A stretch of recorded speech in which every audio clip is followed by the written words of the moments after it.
Welcome to the Talkin VAWLS Network. My name is Boogie Bentley. The title of the video is "The Future is Bright on Rocky Top." Checking through the practice reports that came out yesterday. Practice number 3 is in the books. Tennessee going to take today off. They will be back on the practice field on Saturday, and going to be a lot of guys on campus. A lot of visitors coming in to take in that practice. Hey, we got Austin Price in the house tonight at 9 p.m. Eastern time. Maybe that's something we'll get into. Talk about some of those kids that will be here taking visits to see Tennessee as they go into practice number 4. You only got a limited number, but I'm excited because the future is bright. And look, you look at the class coming in, the incoming freshmen, and Nico took center stage, right?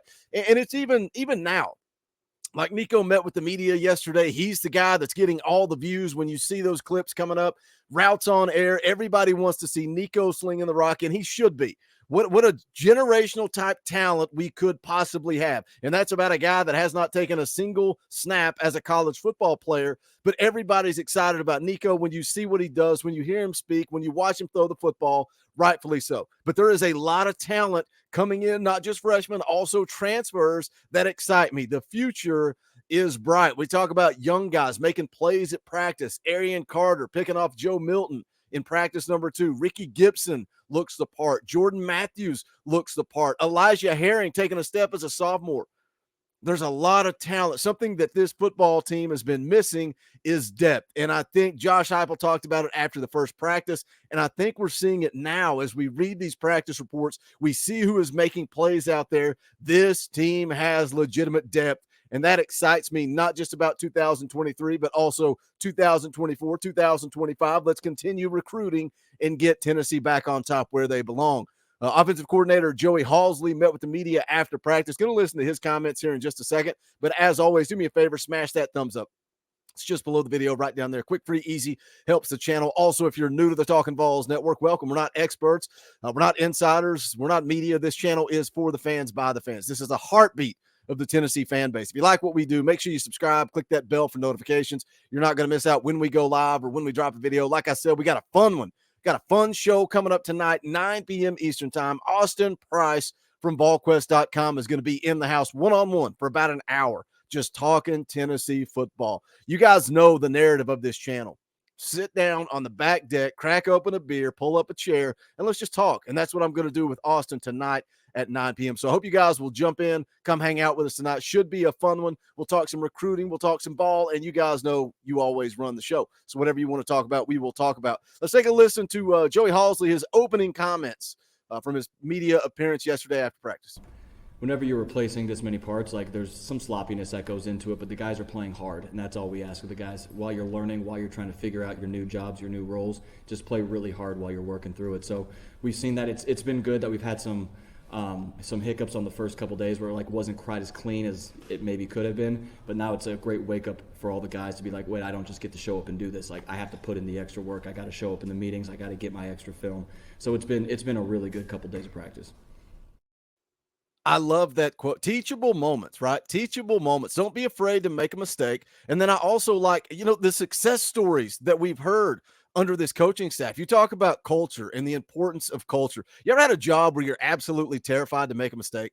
Just absolutely so scared that if you make a mistake, the world's over. You never grow, you never learn. And that's something that Joe Milton kind of doubled down on talking about Nico. That's the first thing he told him.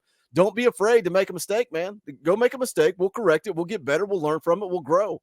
But then also, across the board, all players, every player, whether you're a freshman or a senior, Joey Halsley talking about, understanding. I need to spend more time in the film room, more time studying tape, getting an understanding of what's going on here.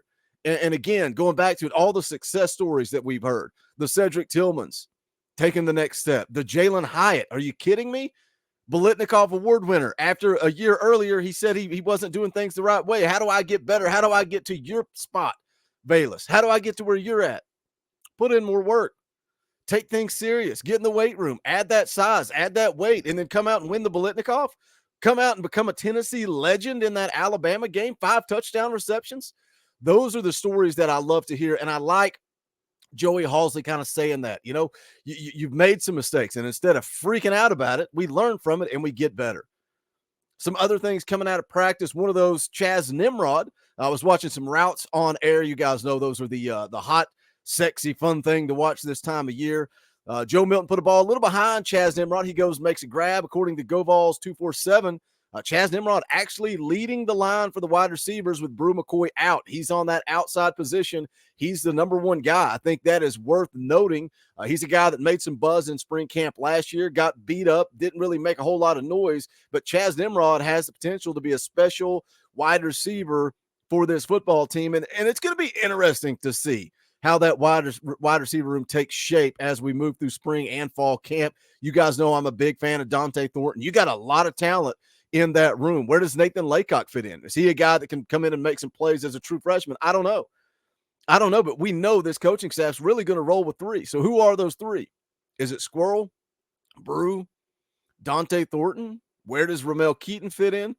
But again, Chaz Nimrod out there in the front of the line making some moves. Another thing that I like to continue to talk about is the offensive tackle position, because that was a big concern going into this year. Who's going to replace Darnell Wright? I told you guys earlier from one of the previous practice reports that Gerald Mincey has moved over to the right side, and that continues here. Again, reading the VAWLS 247 practice report, said the offensive tackles kind of teamed up with the tight ends to do some combo blocking stuff, and when they did that, you had Jeremiah Crawford on the left side and Gerald Mincey on the right side. Now, is that, you got this typical thing that Josh Heupel likes to do, which I kind of like. He makes you earn your place. If you're coming in as a transfer, you're not going to be at the front of the line.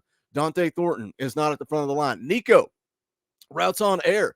First couple of practices, Nico was throwing the walk-ons because you're going to earn your place at the table. You're not just going to walk right up and be QB2. You're going to earn that place. And so is this true competition? I think it is true competition at this offensive tackle with Mincey and Crawford. And then also you've got John Campbell Jr. transferring in from Miami. I think Campbell was brought here to start, but he is going to be competing. He started at left tackle for Miami. I think he's going to be competing with Jeremiah Crawford. On the right side, you're going to have Gerald Mincey and Dane Davis competing. But iron sharpens iron, and all of those guys have starting experience. They have all started at the elite level, but it excites me to see them moving Gerald Mincey over to that right side because I think he's too good to keep off the field. So if your football team is at its best with John Campbell at the left tackle, then let's get Gerald Mincey over to the right side and see if he can make an impact there. Somebody else I want to mention, you guys are going to love this one, and that is Castles, McAllen Castles, the big tight end. Talking about he looks the part, 6'5", 233 pounds. Now, something that he's been doing in practice is kind of coming back and doing a little H-back, maybe some lead blocking, maybe some short yardage situations. Are they going to use him like, say, Princeton Fant? Are they going to use him in short yardage? Are they going to give him the football, or is he going to be kind of a lead blocker from that H-back position? Also, Ethan Davis looking the part. He's put on some good solid weight. A lot of these guys on this football team have put on some good weight. We've talked about Caleb Herring, just how much mass he has added to his body in a short amount of time. Ethan Davis, another one of those guys. Good points in the practice report that I was reading. Is Ethan Davis going to be physical enough in the run game? Is he going to be physical? Because Josh Heupel is going to utilize these tight ends as blockers. Is he physical enough to do that? Because, again, beat up, banged up, had missed most of his senior season with the shoulder injury. But not only that, he was more of a route runner than he was a physical, true run blocker. So we'll see how Josh Heupel utilizes him. And again, true freshman got plenty of time to add some size and kind of grow into that position. But I'm excited, man. As I read these practice reports, every single practice, I get excited because it's not just your veterans. It's not just your seniors, your Joe Miltons that are making plays. It's your freshmen. It's your young guys. It's the guys that are the future of this football program, and the future looks bright. Hit the comment section. Let me know your thoughts. A lot to unpack there, kind of bounce around different places.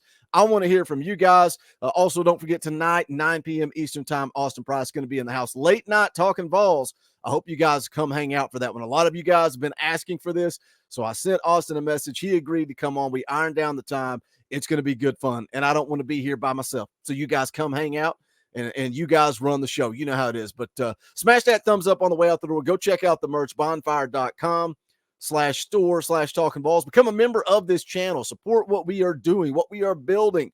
Less than $1 a month. That's it. Just $1. You got an extra $1 in your pocket. You want to support the Talkin' VAWLS Network. Hit that join button down below. You get access to custom Talkin' VAWLS emojis, fan call-in shows, which we got coming up next Wednesday. Next Wednesday night, we're doing a fan call-in show, all kinds of fun perks and benefits. Go check it out if you like what we do. We appreciate it, but if not, that's cool. Smash the thumbs up, leave a comment. Let's talk some Tennessee football. That's going to do it for this one. This is the Talkin' VAWLS Network. My name is Boogie Bentley. Go Big Orange.